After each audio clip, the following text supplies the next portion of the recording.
Plenty to talk about on today's show, and if you are excited for the Michael Penix era to get underway, hit that thumbs up button. I want to get to 900 likes for number 9.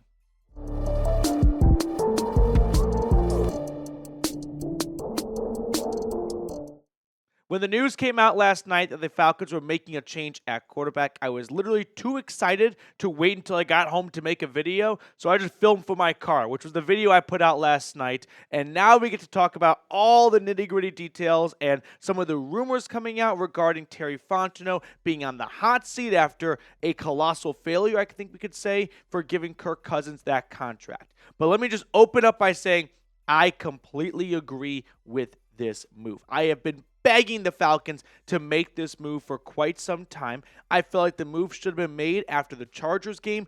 4 interceptions off the bye at home. We had no reason to believe it would get any better than that. And I'm not sure if Morris just wanted to start Cousins against the Vikings so he could have some Disney moment of playing against his old team, or he did not want Penix to go up against that ferocious Brian Flores-led Minnesota defense. But either way, I'm glad at some point we got to this because we were watching the season slip away with the way Kirk Cousins has played the last couple of weeks. So now we get ready for the Michael Penix era, which is definitely ahead of schedule. Atlanta was very consistent in preaching that they had a plan in place for Penix, and they did not want to rush him along. And the plan did not feature starting week 15 of his rookie season or week 16 of his rookie season. But you had to deviate from the plan when you were 6-7, 7-7, fighting for a playoff spot, and Cousins was single-handedly holding you back. Zach Robinson had no faith in Kirk. He asked him to throw the football 17 times on Monday Night Football. The Raiders had Desmond Ridder in his first start for that team throw it nearly 40 times, over twice as much as Kirk. They only had him throw it once on first down, and that was an interception.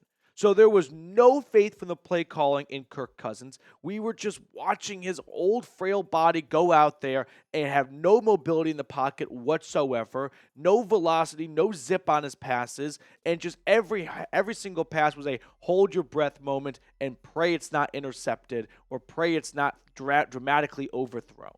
So this was a no-brainer move in my opinion. I like Kirk, but the way he played over the last month, it just made no sense to continue to start him. So do you agree with the quarterback change? This is the pinned comment on today's episode. So let me know. Scroll on down. If a YouTube ad break comes on by, take advantage of it. Let the ad roll for a couple of seconds and give me a yes or no. The next topic I want to discuss here is Terry Fontenot and Raheem Morris potentially being on the hot seat. I think Terry Fontenot is 100% on the hot seat. I don't think Raheem Morris is because Arthur Blank as an owner, and this is guilty to a fault, is relatively loyal. So I don't think he's going to make Morris a one and done. Meanwhile, Fontenot, who has been around since 2021, has made bad decision after bad decision with a premium asset like a high draft pick like Kyle Pitts, 4th overall, or with a very big contract in free agency like a 4-year, $180 million contract to Kirk Cousins with $90 million guaranteed for 2024, and it looks like they paid Kirk $90 million for 14 games. That's going to go down as one of, not the worst, but one of the worst transactions in NFL history. So yeah, Fontenot should 100% be on the hot seat. He has been constructing this roster. I'm not even really sure how much control he completely has. We put all the blame on Arthur Smith for the bad quarterbacks while he was there, as if Smith completely handpicked each and every single one, which may be the case. And if that is the case, then what does Fontenot do? The general manager traditionally builds the roster. Sure, you can work with the head coach. That's always a good idea. But he has not constructed a very good roster, and he's had great draft picks every single year, and this team is still on a collision course for yet another 7-10 season under Fontenot. So I'm getting pretty tired of it. I think we all are at this stage here. I'm ready to move on from Terry Fontenot as the general manager. Now, when it comes to Kirk Cousins and his future, it gets a little murky. So if the Falcons just cut their losses and release him on the first day of the new league year, they take on a $65 million dead cap hit. That's not the biggest in NFL history. The biggest belongs to Russell Wilson and the Broncos. That was $85 million. But before Russell Wilson, it was the Atlanta Falcons with Matt Ryan and Julio Jones also had a very big dead cap hit. So it's not completely foreign to Arthur Blank to cut your losses and do what's best for the team, even if that takes on a financial burden. So this is one option. Another option is designate him as a post-June 1 release. When teams do this, it allows them to split the dead cap hit over that season, 2025 in this case, and the following season, 2026. So you could spread the dead money out, $40 million for 2025, $25 million for 2026. The downside of doing this is the cap savings, which there are none in this case. You don't get those savings to spend in free agency. So if you're thinking, well, we can designate him as a post-June 1 cut, and then we can still spend plenty in free agency.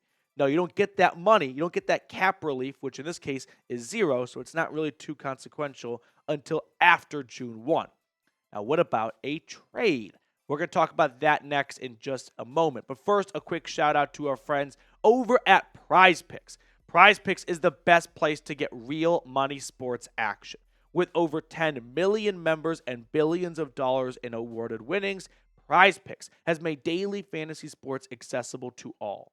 You just pick more or less on at least 2 players for a shot to win up to 1,000 times your cash during Pickmas. Run your game all season long on PrizePicks. So these are my selections for Thursday night if you would like to play along. If you are looking to get your significant other to stay on the couch for an entire game, use PrizePicks, because if you guys go 2 for 2, 3 for 3, 4 for 4, that could pay for your next date night.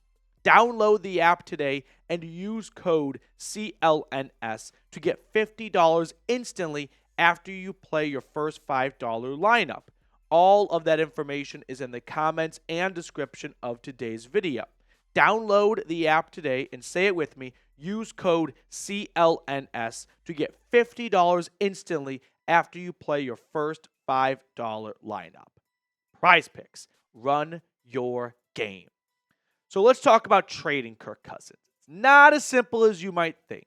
If someone calls and says, we would like to trade for Kirk Cousins, fortunately, it's not a simple, okay, let's make an agreement on a fair compensation, and off he goes, because Kirk Cousins has a no-trade clause. So from a financial standpoint, this is very doable. Like taking on a $37.5 million dead cap hit for 2025 would stink, but you could still put together a competitive roster. This is not something that's going to get in your way of putting together a good football team. If you were to find a team that wants to trade for him after June 1, which never exists unless an injury happens, because who goes into June 2nd without an idea of who their starting quarterback is, it would be a lot more advantageous for Atlanta. But this is not going to happen, so don't get your heart set on this.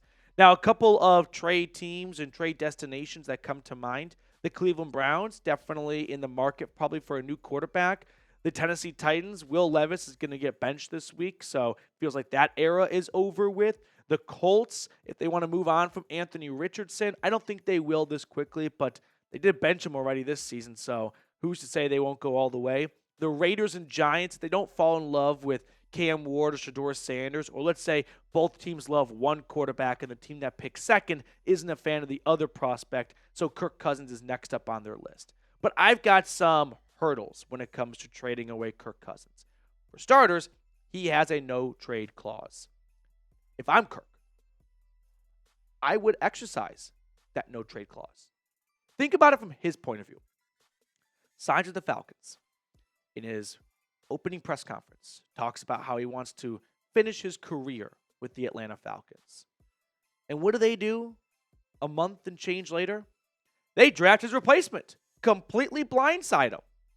So it's all business there, and it's all business here for Kirk. What's stopping him from saying, no, I'm not going to let you guys get anything for me. I'm not going to let you guys get a draft pick out of me. You have to release me because I'm not going to waive my no-trade clause. So either you can make me the most expensive backup quarterback in the National Football League, or you can release me. I'll sign with a different team, and I'll sign for the vet minimum like Russell Wilson did, and the Falcons can pay my salary for the new team. If I were Kirk, I would do that and say it's all business. Just like how it was all business when they drafted Penix. So I would not get your heart set on a trade happening. This no trade clause is going to be a real kicker. And it's something that maybe the Falcons should have thought over if their plan all along was to draft his replacement in April. Because if that was the plan, then you knew there'd be a high probability of moving on from Cousins before the end of his 4-year contract and looking to trade him most likely. Once again, another indictment on Terry Fontenot. And also, on top of all this, who's trading for Kirk Cousins? I mean, unless they did not watch a single snap of Falcons football from November 3rd on, Kirk Cousins this year, 18 touchdowns, 16 interceptions, leads the NFL in turnovers, well over 10 fumbles, 13, 14 on the season. He's got a triple-double of touchdowns, interceptions, and fumbles. And look at Kirk and the complete fall-off from weeks 1 through 9 to weeks 10 to 15. 17 touchdowns to 1. In a smaller sample size, more interceptions. I can't think of any GM that would watch this and think, let's give Atlanta a call. And let's give up something for Cousins. And then let's pay him this huge remaining contract. Maybe Cousins decides to agree to a new deal so we can continue to start elsewhere.